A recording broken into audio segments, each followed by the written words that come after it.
Functional dependency. Let R be a relation and x, y are non-empty set of attributes over R and T1, T2 are any tuple of relation R. ठीक है ना। अब यहाँ पर x और y क्या है, x और y आपके non empty set of attributes हैं, ठीक है ना। तो एक रिलेशन R लेते हैं, मान लीजिए ये आपका एक रिलेशन R है और इस रिलेशन R में मान लीजिए आपके टोटल n एट्रीब्यूट्स हैं, A1, A2, A3, A4 up to an, ठीक है ना। तो x क्या है, x आपका non empty set of attribute है, ठीक है ना। तो x में आपका एक सिंगल एट्रीब्यूट भी हो सकता है, इस रिलेशन R का एक सिंगल एट्रीब्यूट भी हो सकता है, या फिर मोर देन वन एट्रीब्यूट का भी एक सेट x हो सकता है, ठीक है ना। इस x में आपका इस रिलेशन का एक सिंगल एट्रीब्यूट भी हो सकता है या मोर देन वन एट्रीब्यूट भी हो सकते हैं। इसी तरीके से इस y में आपका एक सिंगल एट्रीब्यूट भी हो सकता है या फिर मोर देन वन एट्रीब्यूट भी हो सकते हैं। फॉर एग्जाम्पल x में मान लीजिए एक सिंगल एट्रीब्यूट है, ये मान लीजिए आपका x है, ठीक है ना। तो x क्या है यहाँ पर, एट्रीब्यूट A1, और y मान लीजिए आपका एक सेट है इन दो एट्रीब्यूट का, ठीक है ना। तो हमने क्या बोला है, x और y are non empty set of attributes over relation R। तो हम ऐसा बोल सकते हैं कि इस रिलेशन R में ये x जो है ये हो जाएगा एट्रीब्यूट A1 और ये जो y जो है ये हो जाएगा एट्रीब्यूट A3, A4, ठीक है ना। तो x और y आपका एक सिंगल एट्रीब्यूट भी हो सकता है या फिर मोर देन वन एट्रीब्यूट भी हो सकता है, जैसे कि यहाँ पर आपका 2 एट्रीब्यूट है। और T1, T2 क्या है, T1, T2 इस रिलेशन की टपल्स हैं, ठीक है ना। इसमें आपका क्या होगा, कुछ रोज होंगे, इस रिलेशन में कुछ रोज होंगे, तो टपल्स हैं ये T1, T2। तो ये आपका एक फंक्शनल डिपेंडेंसी है, x एरो y, ये आपका एक फंक्शनली डिपेंडेंसी है। तो हम बोल सकते हैं x फंक्शनली डिटरमाइन y, या फिर आप इसको बोल सकते हैं y is functionally determined by x। देखिए इसको दो तरीके से आप बोल सकते हैं, तो आप इस तरीके से बोल सकते हैं x functionally determines y, x functionally determines y, या फिर आप इसको बोल सकते हैं y is functionally determined by x। तो ये आपका फंक्शनली डिटरमाइन करेगा अगर ये कंडीशन आपका ट्रू होगी, ठीक है ना। अब देखिए यहां पर हमने बाई डायरेक्शनल यूज किया, यहां पर हमने बाई डायरेक्शनल यूज किया। इसका मतलब अगर ये एक फंक्शनली डिपेंडेंसी होगी, अगर ये एक फंक्शनली डिपेंडेंसी होगी तो ऐसा आपका ट्रू होगा, ठीक है ना। ये कंडीशन आपकी ट्रू होगा। या फिर आप इसको रिवर्स डायरेक्शन में बोल सकते हैं कि अगर ये कंडीशन ट्रू है तो आप बोल सकते हैं x फंक्शनली डिटरमाइंस y, ठीक है ना। तो ये बोथ साइड है आपका, अगर ये कंडीशन ट्रू है तो ऐसा हो जाएगा, अगर ये कंडीशन ट्रू है तो फिर ऐसा हो जाएगा। एरो y एक फंक्शनल डिपेंडेंसी होगा तो ये कंडीशन ट्रू होगी, या फिर अगर ये कंडीशन ट्रू है तो हम ऐसा बोल सकते हैं कि x एरो y आपका एक फंक्शनल डिपेंडेंसी होगा। जरा इस कंडीशन को देखिए, यहां पर हमने लिखा हुआ है फॉर ऑल T1, T2, ठीक है ना। यानी इस रिलेशन की सभी टपल्स के लिए हम इस कंडीशन को चेक करने जा रहे हैं। इस कंडीशन को हम इस रिलेशन की सभी टपल्स के लिए चेक करने जा रहे हैं, इसलिए हमने यहां पर लिखा है for all tuples T1, T2 belongs to this relation R, ठीक है ना। इस रिलेशन R की सभी टपल्स के लिए हम ये कंडीशन चेक करने जा रहे हैं। अगर ये कंडीशन ट्रू होगी तो हम बोल सकते हैं कि आपका x और y एक फंक्शनल डिपेंडेंसी होगा। पर x और y एक फंक्शनल डिपेंडेंसी होगा तो ये कंडीशन आपकी ट्रू होगी। अब देखिए इस कंडीशन में हमने इंप्लीकेशन का यूज किया है, ठीक है ना। तो ये p इंप्लाइज q आपका जो फॉल्स होता है वो केवल एक केस में होता है, ठीक है ना। p इंप्लाइज q केवल इस केस में फॉल्स होता है, अदरवाइज ये रिमेनिंग 3 केसेस में आपका p इंप्लाइज q ट्रू होता है, ठीक है ना। ये p इंप्लाइज q आपका फॉल्स हो जाएगा अगर p की वैल्यू ट्रू होगी और q की वैल्यू फॉल्स होगी, ठीक है ना। जैसे कि आप यहां पर देख रहे हैं, केवल इस केस को छोड़ करके इन सभी केसेस में ये कंडीशन आपका ट्रू होगी, ठीक है ना। p इंप्लाइज q आपका यहां पर भी ट्रू है, यहां पर भी ट्रू है, यहां पर भी ट्रू है। p इंप्लाइज q फॉल्स हो रहा है केवल एक केस में, जब p की वैल्यू ट्रू हो और q की वैल्यू आपका फॉल्स हो। तो यहां पर हमने यहां पर ये वाली कंडीशन को हमने यूज किया है, इस इंप्लीकेशन को यहां पर हमने यूज किया है। तो हम यहां पर ऐसा बोल सकते हैं कि ये कंडीशन फेल होगी, ये वाली कंडीशन फेल होगी केवल और केवल इस केस में, ठीक है ना। ये कंडीशन आपका फेल होगा केवल और केवल इस केस में। अब एक एग्जांपल से इसको चेक करते हैं। 1, ठीक है ना, ये आपका केस 1 है। तो सबसे पहले हम इस फर्स्ट केस को देखते हैं। जैसे कि फर्स्ट केस में आप देख रहे हैं इस p की वैल्यू फॉल्स है और q की वैल्यू फॉल्स है। ये आपका क्या है, ये आपका p कंडीशन है, ठीक है ना। ये आपका p कंडीशन है और ये मान लीजिए आपका Q कंडीशन है, ठीक है ना। ये जो है ये आपका P कंडीशन है और ये आपका एक Q कंडीशन है। और ये कंडीशन हम चेक करेंगे इस रिलेशन R की सभी टपल्स के लिए, इस रिलेशन R की सभी टपल्स के लिए हम ये कंडीशन चेक करेंगे। तो फर्स्ट केस देखते हैं। फर्स्ट केस में आप क्या देख रहे हैं, ये मान लीजिए आपकी टपल T1 है, ये मान लीजिए टपल T1 है और ये मान लीजिए आपकी टपल T2 है। इस रिलेशन R की ये टपल T1 है, ये टपल T2 है, ठीक। तो T1 डॉट एक्स क्या होगा इस रिलेशन R में, T1 डॉट एक्स क्या हो जाएगा, T1 डॉट x हो जाएगा। देखिए इस रिलेशन R में T1 डॉट x क्या हो जाएगा, T1 डॉट x हो जाएगा आपका x1, T1 डॉट x हो जाएगा आपका x1 और T1 डॉट y आपका हो जाएगा y1, 2 डॉट x आपका हो जाएगा x2 और T2 dot y, T2 dot y ये आपका हो जाएगा y2। अब जरा इस कंडीशन को चेक कीजिए। कंडीशन P है T1 dot x is equal to T2 dot x, T1 dot x is equal to T2 dot x। तो क्या ये इक्वल है? जैसे कि आप यहाँ पर देख रहे हैं x1, जैसे कि आप देख रहे हैं यहाँ पर ये इक्वल नहीं है, ये दोनों इक्वल नहीं है। तो ये कंडीशन क्या हो गई आपकी, कंडीशन P क्या हो गई, कंडीशन P आपकी फॉल्स हो गई, कंडीशन P आपकी फॉल्स हो गई, ठीक है ना। क्योंकि यहाँ पर हम चेक कर रहे हैं T1 dot x, T1 dot x क्या है x1 और ये T2 डॉट x है x2, ठीक है ना। T1 डॉट x है x1 और T2 डॉट x है आपका x2।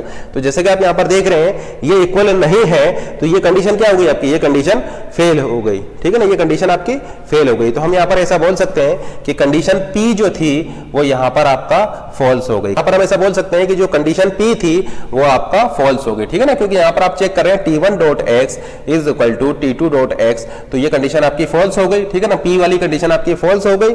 और सेकंड कंडीशन चेक करते हैं, ये Q वाली कंडीशन को देखिए, T1 dot y is equal to T2 dot y। तो जैसे कि आप यहाँ पर देख रहे हैं ये दोनों भी इक्वल नहीं है, तो कंडीशन Q भी आपका फॉल्स हो जाएगा। लेकिन इस केस में क्या है, लेकिन P इंप्लाइज Q क्या होगा, P इंप्लाइज Q आपका ट्रू होगा। तो हम ऐसा बोल सकते हैं कि ये कंडीशन क्या है, ये कंडीशन आपका ट्रू है। तो अगर ये कंडीशन आपका ट्रू है तो हम ऐसा बोल सकते हैं कि x एरो y इस रिलेशन R में एक फंक्शनल डिपेंडेंसी होगा, ठीक है ना, x एरो y इस रिलेशन R में एक फंक्शनल डिपेंडेंसी होगा।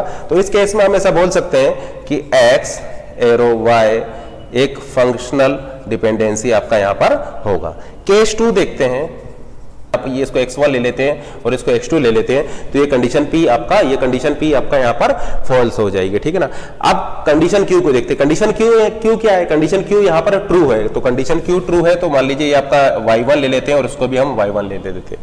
तो हम ऐसा बोल सकते हैं कि T1 डॉट x और T2 डॉट x ये इक्वल नहीं है, तो कंडीशन P आपका फॉल्स हो गई है। और T1 डॉट y और T2 डॉट y ये आपका इक्वल है, तो कंडीशन Q आपका यहाँ पर ट्रू हो गई है। तो ये केस 2 लग जाएगा, लेकिन इस इंप्लीकेशन क्या हो जाएगा, इंप्लीकेशन आपका यहाँ पर ट्रू हो जाएगा। तो अगर ये ट्रू हो जाएगा तो हम ऐसा बोल सकते हैं कि x एरो y यहाँ पर एक फंक्शनल डिपेंडेंसी होगा, ठीक है ना। अब केस 3 देखते हैं। केस 3 में कंडीशन P आपका ट्रू है, कंडीशन P केस 3 में ट्रू है, तो ये मान लीजिए आपका x1 है और कंडीशन Q आपका फॉल्स है, तो ये मान लीजिए आपका y1 है और ये y2 है, तो कंडीशन Q आपका यहाँ पर फॉल्स हो जाएगा। तो इस केस 3 में हम ऐसा बोल सकते हैं कि x एरो y इस रिलेशन R के लिए फंक्शनल डिपेंडेंसी नहीं होगा, ठीक है ना, क्योंकि ये क्या है, ये आपका फॉल्स है। तो हम ऐसा बोल सकते हैं कि ये कंडीशन अब यहां पर फॉल्स हो गई है, तो ये एक फंक्शनल डिपेंडेंसी नहीं होगा, ये एक फंक्शनल डिपेंडेंसी नहीं होगा, ठीक है ना, क्योंकि यहां पर कंडीशन P तो आपका ट्रू है, लेकिन Q वाली, क्योंकि यहां पर कंडीशन P तो आपका ट्रू है लेकिन कंडीशन Q आपका यहां पर फॉल्स कर जा रहा है, तो ये केस 3 आपका हो जाएगा। तो यहां पर आप बोलेंगे कि ये कंडीशन आपकी फॉल्स हो गई है, इसका मतलब ये एक फंक्शनल डिपेंडेंसी नहीं होगा, ठीक है ना, तो ये एक फंक्शनल डिपेंडेंसी नहीं होगा। अब केस 4 देखते हैं। देखिए केस 4 में क्या है, आपका कंडीशन P ट्रू है, तो ये मान लीजिए x1 आप ले लेंगे तो कंडीशन P आपका ट्रू हो जाएगा। और कंडीशन Q भी आपका ट्रू है, तो अगर आप इसको y1 ले लेंगे तो कंडीशन Q भी आपका ट्रू हो जाएगा। अब जैसे कि आप देख रहे हैं केस 4 में आपका ये P इंप्लाइज Q क्या है, ये ट्रू है, तो अगर ये ट्रू होगा तो हम ऐसा बोल सकते हैं कि x एरो y इस रिलेशन R के लिए एक फंक्शनल डिपेंडेंसी होगा, ठीक है ना। तो यहां पर x एरो y इस केस 4 में इस रिलेशन R के लिए एक फंक्शनल डिपेंडेंसी होगा। जैसे कि आप यहां पर देख रहे हैं, इस केस में भी आपका x एरो y एक फंक्शनल डिपेंडेंसी है, इस केस में भी x एरो y एक फंक्शनल डिपेंडेंसी है, इस केस में भी आपका x एरो y एक फंक्शनल डिपेंडेंसी है।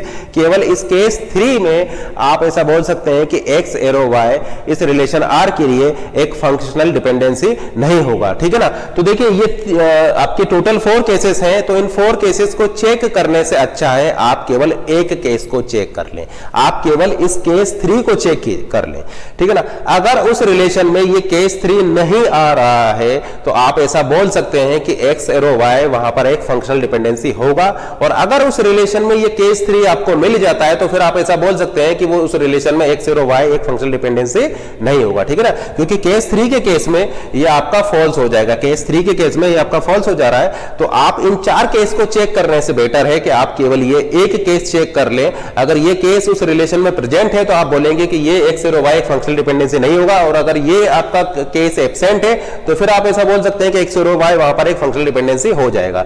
तो आप क्या करेंगे, आप सीधे सीधे ये चेक कर लीजिए कि अगर t1.x is equal to t2.x, अगर t1.x is equal to t2.x हो और ये वैल्यू इक्वल ना हो, ठीक है ना, इसका मतलब x वैल्यू आपकी इक्वल हो लेकिन उसके करस्पॉन्डिंग y वैल्यू अगर इक्वल नहीं है तो वो x एरो y एक फंक्शनल डिपेंडेंसी नहीं होगा, ठीक है ना। केवल इसके बेसिस पर हम रिजल्ट देंगे।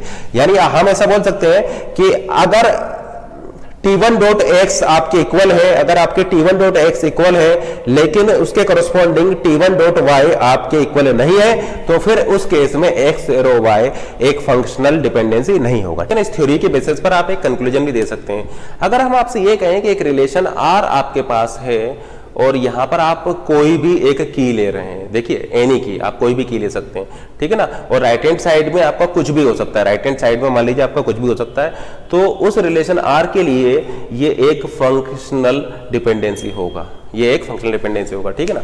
मान लीजिए आपके पास एक रिलेशन R है, लेफ्ट हैंड साइड में आप किसी एक की को ले रहे हैं। अब देखिए की यहां पर प्राइमरी की भी हो सकती है, कैंडिडेट की भी हो सकती है, सुपर की भी हो सकती है, अल्टरनेट की भी हो सकती है, ठीक है ना। आप कोई भी की ले लीजिए, लेफ्ट हैंड साइड में आप एक की ले रहे हैं, ठीक है ना, वो की कुछ भी हो सकता है, कैंडिडेट की भी हो सकता है, प्राइमरी की भी हो सकता है, अल्टरनेट भी हो सकता है, सुपर की भी हो सकता है, ठीक है ना। और राइट हैंड साइड में इस रिलेशन R का कोई भी एट्रीब्यूट हो सकता है, ठीक है ना। राइट हैंड साइड में इस रिलेशन R का कोई भी एट्रीब्यूट या सेट ऑफ एट्रीब्यूट हो सकता है, ठीक है ना। लेफ्ट हैंड साइड में इस रिलेशन का मान लीजिए आपकी कोई की है और राइट हैंड साइड में इस रिलेशन R का कोई भी एक सेट ऑफ एट्रीब्यूट या सिंगल एट्रीब्यूट है, ठीक है ना। ये उस रिलेशन R के लिए एक फंक्शनल डिपेंडेंसी होगा, ठीक है ना। क्योंकि देखिए हमने क्या लिखा, हमने यहां पर ये लिखा है कि एनी की। अब देखिए अगर आपने इस रिलेशन की को लेफ्ट हैंड साइड में लिया हुआ है तो की एक प्रॉपर्टी होती है यूनिकनेस, की प्रॉपर्टी होती है यूनिकनेस, ठीक है ना। इसका मतलब डुप्लीकेसी यहां पर नहीं होगी, यहां पर डुप्लीकेसी आपका नहीं होगी क्योंकि लेफ्ट हैंड साइड में आपने की लिया हुआ है, ठीक है ना। और की आपका यूनिकनेस की प्रॉपर्टी को फॉलो करती है, ठीक है ना, यूनिकनेस की प्रॉपर्टी की में होती है।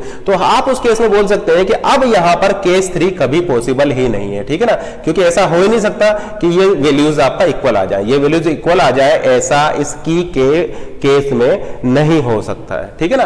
क्योंकि की आपका क्योंकि की जो है वो आपका यूनिकनेस की प्रॉपर्टी को फॉलो करती है, तो हम ऐसा बोल सकते हैं कि अब इस केस में ये आपका केस 3 कभी आएगा ही नहीं, और जब ये केस 3 कभी आएगा ही नहीं तो हम ऐसा बोल सकते हैं कि ये एक फंक्शनल डिपेंडेंसी होगा।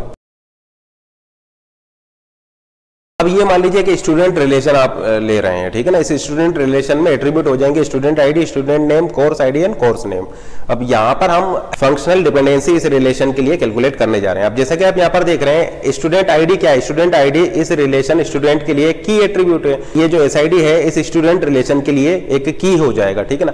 तो हम ऐसा बोल सकते हैं एसआईडी एरो एनीथिंग आपका ये एक फंक्शनल डिपेंडेंसी हो जाएगा, ठीक है ना। क्योंकि देखिए अगर आपने लेफ्ट हैंड साइड में एसआईडी को ले लिया, लेफ्ट हैंड साइड में अगर आपने एसआईडी को ले लिया तो फिर आपका केस 3 यहां पर पॉसिबल नहीं है, फिर आपका केस 3 यहां पर कभी भी पॉसिबल नहीं है। तो ये आपका एक फंक्शनल डिपेंडेंसी हो जाएगा। तो हम यहां पर बोल सकते हैं एसआईडी एरो एस नेम एक फंक्शनल डिपेंडेंसी होगा, एसआईडी एरो सीआईडी एक एफडी होगा, एसआईडी एरो सी नेम आपका एक एफडी होगा, SID arrow S name CID एक एफडी होगा, SID arrow CID C name एक एफडी होगा, SID arrow S name C name एक एफडी होगा, और SID arrow S name CID C name एक एफडी होगा, ठीक है ना। क्योंकि देखिए हमने ये बोला है कि राइट हैंड साइड में आपका कुछ भी आ सकता है, राइट हैंड साइड में आपका कुछ भी आ सकता है। तो आप ऐसा बोल सकते हैं कि तो आप यहां पर इस एसआईडी को इंक्लूड भी कर सकते हैं और एक्सक्लूड भी कर सकते हैं, इस एस नेम को आप यहां पर इंक्लूड भी कर सकते हैं और एक्सक्लूड भी कर सकते हैं, इस सीआईडी को आप यहां पर इंक्लूड भी कर सकते हैं और एक्सक्लूड भी कर सकते हैं, और इस सी नेम को आप यहां पर इंक्लूड भी कर सकते हैं और एक्सक्लूड भी कर सकते हैं, ठीक है ना।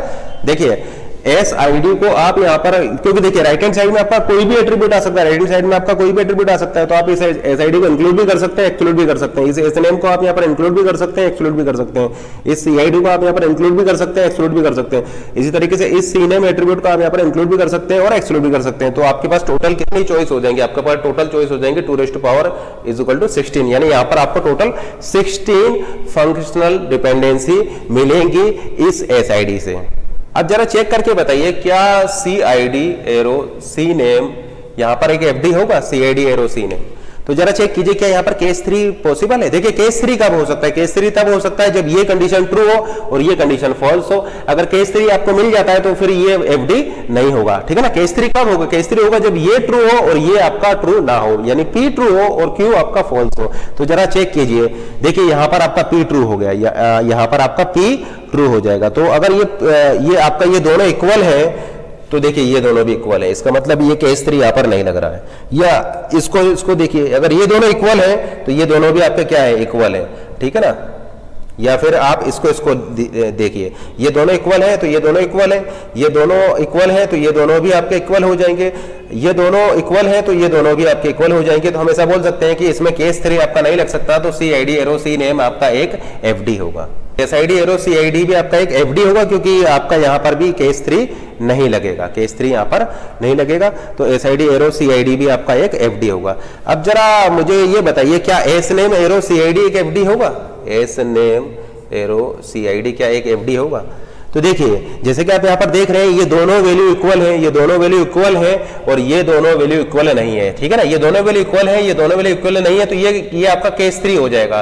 कंडीशन पी आपका ट्रू है लेकिन कंडीशन क्यू आपका फॉल्स है। देखिए कंडीशन पी ट्रू है, कंडीशन क्यू फॉल्स है, ये इंप्लीकेशन फॉल्स हो जाएगा, तो ये आपका एफडी नहीं होगा। तो यहाँ पर देखिए केस 3 लग गया, ये दोनों इक्वल है लेकिन ये दोनों इक्वल नहीं है, तो केस 3 लग जाएगा। तो हम ऐसा बोल सकते हैं कि S I D arrow C I D आपका एक एफडी नहीं होगा। यहाँ पर S name arrow C name क्या एक एफडी होगा? तो जैसा कि आप यहां पर देख रहे हैं, ये दोनों इक्वल हैं लेकिन ये दोनों इक्वल नहीं है, तो फिर से केस 3 लग जाएगा। तो फिर आप बोल सकते हैं कि S name arrow C name यहां पर एक एफडी नहीं होगा। S name arrow C name आपका एक एफडी नहीं होगा। S name arrow S I D क्या एक एफडी होगा? नहीं होगा, क्योंकि देखिए ये दोनों वैल्यू इक्वल है और ये दोनों वैल्यू इक्वल नहीं है। तो हम ऐसा बोल सकते हैं कि S name arrow S I D इस रिलेशन के लिए एक एफडी नहीं होगा।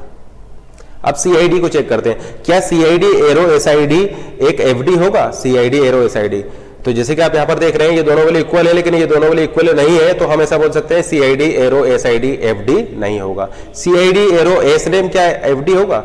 सीआईडी एरो एस नेम, तो जैसे कि आप यहाँ पर देख रहे हैं ये दोनों इक्वल हैं, ये दोनों इक्वल नहीं है, फिर से केस 3 लग जाएगा, तो सीआईडी एरो एस नेम यहाँ पर एक एफडी नहीं होगा। इसी तरीके से सी नेम एरो एसआईडी को बताइए, तो सी नेम एरो एसआईडी भी आपका एफडी नहीं होगा। C name arrow S name, तो C name arrow S name भी आपका एफडी नहीं होगा, केस 3 लग जाएगा। सी नेम एरो सीआईडी, देखिए सीआईडी एरो सी नेम आपका एफडी है। अब चेक कीजिए क्या सी नेम एरो सीआईडी एक एफडी होगा? जैसे कि आप यहाँ पर देख रहे हैं ये दोनों इक्वल है तो उसके करस्पॉन्डिंग ये दोनों भी इक्वल है, ये दोनों इक्वल है तो उसके करस्पॉन्डिंग आपका ये दोनों भी इक्वल है, ठीक है ना। ये दोनों इक्वल है तो इसके करस्पॉन्डिंग ये दोनों भी इक्वल है और एक एफडी होगा। तो जैसे कि आप यहाँ पर देख रहे हैं सीआईडी एरो सी नेम आपका एक एफडी है और सी नेम एरो सीआईडी भी आपका यहाँ पर एक एफडी है। तो क्या हम ऐसा बोल सकते हैं कि अगर एक्स एरो वाई एक एफडी होगा तो वाई एरो एक्स भी एक एफडी होगा? अगर मान लीजिए एक्स एरो वाई एक एफडी है तो क्या y एरो x भी एक एफडी होगा? नहीं, ऐसा जरूरी नहीं है। फॉर एग्जांपल एक केस लेते हैं, एक रिलेशन R लेते हैं, मान लीजिए ये आपका रिलेशन R है, ये मान लीजिए आपका रिलेशन है और इस एग्जांपल को देखिए, देखिए यहाँ पर x एरो y तो है, यहाँ पर x एरो y तो है, क्योंकि देखिए ये x की दो वैल्यू इक्वल है, उसके करस्पॉन्डिंग आपको y की वैल्यू इक्वल मिल रही है, ठीक है ना। इस वाले केस 3 यहाँ पर नहीं लग रहा है, केस 3 नहीं लग रहा है x एरो y के केस में। तो देखिए यहाँ पर x इस रिलेशन के लिए x एरो y तो आपका एक एफडी होगा, ठीक है ना, x एरो y तो आपका एक एफडी होगा, लेकिन y एरो x यहाँ पर एक एफडी नहीं होगा, क्योंकि जैसे कि आप यहाँ पर देख रहे हैं ये दोनों इक्वल है लेकिन ये दोनों क्या है आपके अनइक्वल, ठीक है ना। ये दोनों इक्वल है लेकिन ये दोनों इक्वल नहीं है, ये दोनों इक्वल है लेकिन ये दोनों इक्वल नहीं है, तो हम ऐसा बोल सकते हैं कि y एरो x यहाँ पर एक एफडी नहीं होगा। तो जरूरी नहीं है कि x एरो y आपका एक एफडी हो तो y एरो x भी आपका एक एफडी हो, जैसे कि यहाँ पर x एरो y तो है लेकिन y एरो x यहाँ पर नहीं है। अब बात करते हैं ट्रिवियल फंक्शनल डिपेंडेंसी की। तो अगर मान लीजिए x is A super set of y है तो x एरो y आपका एक फंक्शनल डिपेंडेंसी होगा। इस FD को आप बोलेंगे ट्रिवियल FD, ठीक है ना, यह आपका एक ट्रिवियल FD हो जाएगा। ट्रिवियल का मतलब क्या होता है? ट्रिवियल का मतलब होता है ऑलवेज ट्रू, ठीक है ना, ट्रिवियल का मतलब होता है ऑलवेज ट्रू। तो अगर मान लीजिए x is A super set of y है, तो हम ऐसा बोल सकते हैं कि x एरो y आपका एक FD होगा, ठीक है ना, एक ट्रिवियल FD हो जाएगा। देखिए ऐसा क्यों हो रहा है? ऐसा इसलिए हो रहा है, मान लीजिए आप अगर हम आपसे पूछें क्या SID एरो SID एक FD होगा? बिल्कुल होगा, क्योंकि ये ट्रिवियल आपका ट्रू है, ठीक है ना, ये आपका ट्रिवियली आपका ट्रू है, ठीक है ना। SID is a super set of SID, तो हम ऐसा बोल सकते हैं SID एरो SID एक आपका FD होगा, ठीक है ना। तो अगर ये कंडीशन ट्रू है, ये कंडीशन अगर आपका ट्रू है, x is the super set of y है, तो हम ऐसा बोल सकते हैं कि x एरो y आपका एक ट्रिवियल FD होगा। लेकिन ये रिवर्स डायरेक्शन में ट्रू नहीं है। अगर x एरो y आपका एक FD है तो जरूरी नहीं है कि हमें ये ट्रू, ठीक है ना। अगर ये ट्रू है, x is A super set of y होगा, तो उस केस में हम ऐसा बोलेंगे कि x एरो y आपका एक FD होगा। लेकिन अगर x एरो y आपका एक FD है तो जरूरी नहीं है कि ये कंडीशन ट्रू हो, ठीक है ना। अगर ये एक FD है तो ये ट्रू हो भी सकता है और ये ट्रू नहीं भी हो सकता। सीनेम एरो सीनेम को आप ले रहे हैं, तो सीनेम एरो सीनेम के केस में भी आपका केस 3 पॉसिबल नहीं होगा, तो ये आपका ऑलवेज ट्रू होगा, तो इसको हम बोलेंगे ट्रिवियल FD। तो ये क्या है? ये भी आपका क्या है? एक ट्रिवियल FD हो जाएगा, क्योंकि एस नेम का सुपर सेट हो जाएगा CID एस नेम, तो हम ऐसा बोल सकते हैं कि ये एक ट्रिवियल FD होगा। क्योंकि इस केस में देखिए आपका केस 3 नहीं हो सकता, केस 3, क्योंकि देखिए केस 3 में क्या होता था? केस 3 में आपका ये इक्वल होता था और ये इक्वल नहीं होता था, तो ऐसा हो ही नहीं सकता। क्यों नहीं हो सकता? क्योंकि जो एस नेम आप यहां पर ले रहे हैं वही एस नेम आप यहां पर ले रहे हैं। तो ये आपके कुछ एग्जाम्पल है ट्रिवियल फंक्शनल डिपेंडेंसी के।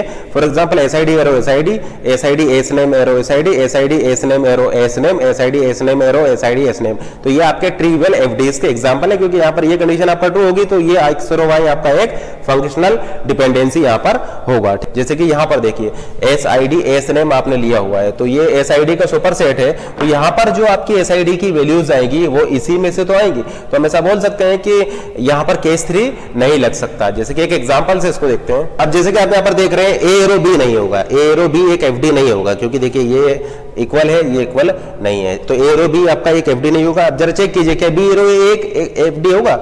B एरो A क्या एक FD होगा? नहीं होगा, क्योंकि देखिए B एरो A के केस में देखिए ये इक्वल है, ये इक्वल नहीं है, तो दोनों ही केस में हम देख रहे हैं A एरो B भी एक FD नहीं है, B एरो A भी एक FD नहीं है, क्योंकि दोनों में आपका केस 3 लग जा रहा है। लेकिन अगर हम आपसे पूछें AB एरो A क्या एक FD होगा? AB एरो A क्या एक FD होगा? बिल्कुल होगा, क्योंकि ये ट्रिवियल FD हो जाएगा। क्योंकि देखिए यहाँ पर जो A की वैल्यू आ रही है ये वैल्यू यहीं से आएंगी, ठीक है ना। देखिए यहाँ पर वैल्यू क्या क्या हो सकती है?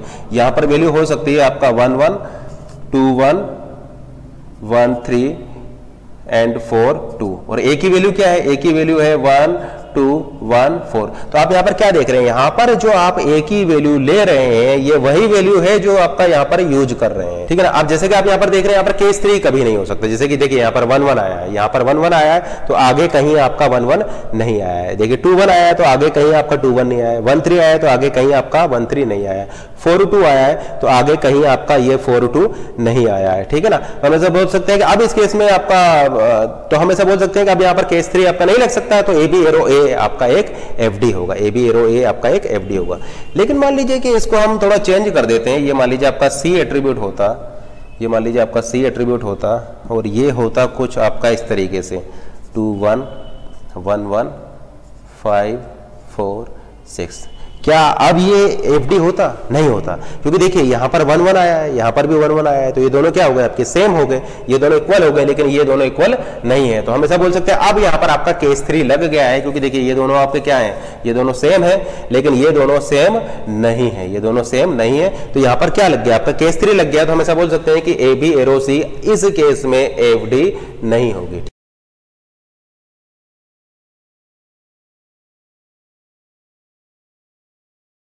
अब देखिए डिस्कस करते हैं नॉन ट्रिवियल FDs को। तो x एरो y FD को हम नॉन ट्रिवियल बोलेंगे अब देखिए ये जो नॉन ट्रिवियल है इसकी डेफिनेशन डिफरेंट बुक्स में आपको डिफरेंट मिलेगी, ठीक है ना। तो अगर आप रघु रामा कृष्णा वाली बुक को देखेंगे तो वहां पर इस नॉन ट्रिवियल एफडी की डेफिनेशन ये फर्स्ट वाली दी हुई है, ठीक है ना। वहां पर रघु रामा कृष्णा में आपको जो डेफिनेशन मिलेगी नॉन ट्रिवियल एफडी की वो फर्स्ट वाली मिलेगी, ठीक है। इसका मतलब अगर एक्स एरो वाई, अगर मान लीजिए एक्स एरो वाई आपका एक एफडी है और वहां पर एक्स इंटरसेक्शन वाई आपका फाई है, तो हम बोलेंगे कि एक्स एरो वाई वहां पर एक नॉन ट्रिवियल एफडी होगा। For example SID arrow C name. अब देखिए SID एरो सी नेम में आपका एक्स इंटरसेक्शन वाई आपका क्या आ जाएगा, फाई आ जाएगा, तो हम बोलेंगे कि ये आपका एक नॉन ट्रिवियल एफडी होगा, ठीक है ना। तो ये जो डेफिनेशन है ये आपका रघु रामा कृष्णा बुक में दी हुई है। या अगर हम आपसे पूछे SID C name arrow C name, तो देखिए SID C name arrow C name आपका एक एफडी होगा, लेकिन ये ट्रिवियल एफडी हो जाएगा, ये नॉन ट्रिवियल एफडी नहीं होगा, क्योंकि अगर आप इसका एक्स इंटरसेक्शन वाई निकालेंगे तो वो सी नेम आ जाएगा, वो फाई नहीं आएगा। तो हम ऐसा बोल सकते हैं कि ये नॉन ट्रिवियल आपका एफडी नहीं होगा, ठीक है ना। लेकिन अगर आप नवाथे बुक को देखेंगे तो नवाथे बुक में डेफिनेशन ये दी हुई है। इसका मतलब नवाथे बुक में ये कहा गया है कि अगर x is A super set of y तो x एरो y आपका एक ट्रिवियल एफडी होगा और इसको छोड़ करके जितनी भी एफडी होंगी वो सारी आपकी नॉन ट्रिवियल एफडी हो जाएगी, ठीक है ना। इसका मतलब ट्रिवियल एफडी का मतलब है ये वाली कंडीशन, और इसके अलावा जो एफडी होंगी वो आपकी क्या हो जाएगी, नॉन ट्रिवियल। यानी नॉन ट्रिवियल के केस में एक्स वाई का सुपरसेट नहीं होगा। अगर एक्स वाई का सुपरसेट नहीं है तो वो फिर नॉन ट्रिवियल एफडी हो जाएगा अकॉर्डिंग टू नवाथे बुक, ठीक है ना। अब इस क्वेश्चन को देखिए, identify all non trivial functional dependency. इस रिलेशन आर में आपको आइडेंटिफाई करना है all non trivial functional dependency. अब देखिए यहाँ पर नॉन ट्रिवियल एफडी की जो हम डेफिनेशन यूज कर रहे हैं वो रघु रामा कृष्णा बुक में जो दी हुई है वो वाली यूज कर रहे हैं, ठीक है ना।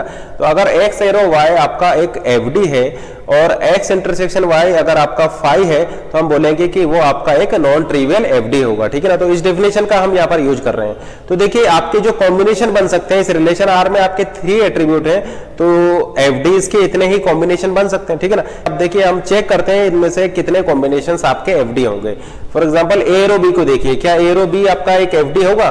तो जैसे कि आप यहाँ पर देख रहे हैं 3 इक्वल है और ये 4 5 आपका इक्वल नहीं है, ठीक है ना। तो ए एरो बी आपका एफडी नहीं होगा, तो ये आपका एक एफडी नहीं होगा। ए एरो सी को चेक कीजिए, ए एरो सी आपका जैसे कि 3 3 और ये 2 2 ये आपका इक्वल हो गया, यानी ए एरो सी आपका एक एफडी हो जाएगा। ए एरो बी सी, तो ए एरो बी सी आपका एफडी नहीं होगा, क्योंकि देखिए 3 3 इक्वल है लेकिन ये 4 2 है और ये आपका 5 2 है, ठीक है ना।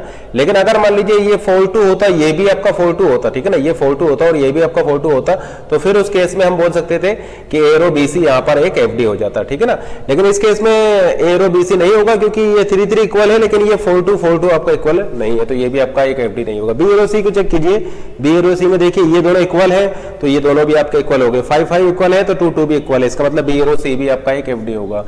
बी एरो ए को चेक कीजिए, बी एरो ए आपका एफडी नहीं होगा, क्योंकि ये 4 4 इक्वल है, 1 3 इक्वल नहीं है, केस 3 लग जाएगा, आपका ये एफडी नहीं होगा।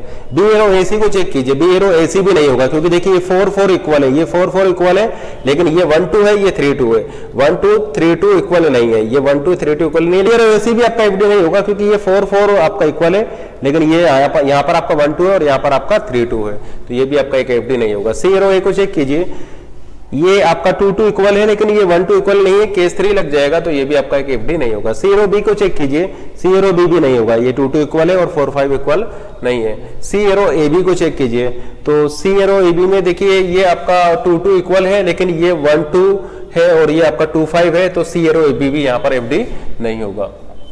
ए बी एरो सी को चेक कीजिए, ये आपका 1 4 है, देखिए 1 4 और कहीं आया नहीं है, 2 5 है, 2 4 भी आगे कहीं नहीं आया, 3 4 आगे आपका कहीं नहीं आया, 3 5 भी आगे आपका कहीं नहीं आया। हम ऐसा बोल सकते हैं कि यहाँ पर केस 3 पॉसिबल नहीं है, तो ये आपका ए बी एरो सी आपका एक एफडी हो जाएगा। बी सी एरो ए को चेक कीजिए, बी सी एरो ए, जैसे कि देखिए ये आपका 4 2 है, ये भी आपका 4 2 है, बी सी एरो ए, तो ये आपका इक्वल होना चाहिए, ये अनइक्वल है, ठीक है ना। ये 4 2 है, ये भी 4 2 है, तो ये भी आपका इक्वल होना चाहिए, लेकिन इक्वल नहीं है, केस 3 लग जाएगा, ये आपका एफडी नहीं होगा। ए सी को चेक कीजिए, एसी में जैसे कि आप देख रहे हैं ये 3 2 और ये 3 2 इक्वल है, लेकिन ये 4 5 इक्वल नहीं है, तो एसी एरो बी भी आपका एफडी नहीं होगा। तो हम ऐसा बोल सकते हैं कि इस रिलेशन के केस में आपको केवल 3 नॉन ट्रिवियल एफडी मिलेंगी। इस रिलेशन में आपको 3 नॉन ट्रिवियल एफडी मिलेंगी। फर्स्ट हो जाएगा ए एरो सी, सेकंड हो जाएगा बी एरो सी और थर्ड हो जाएगा आपका ए बी एरो सी। अब बात करते हैं प्रॉपर्टीज ऑफ एफडी, ठीक है ना। एफडी फंक्शनल डिपेंडेंसी की प्रॉपर्टीज की बात करते हैं। तो सबसे फर्स्ट प्रॉपर्टी रिफ्लेक्सिव प्रॉपर्टी।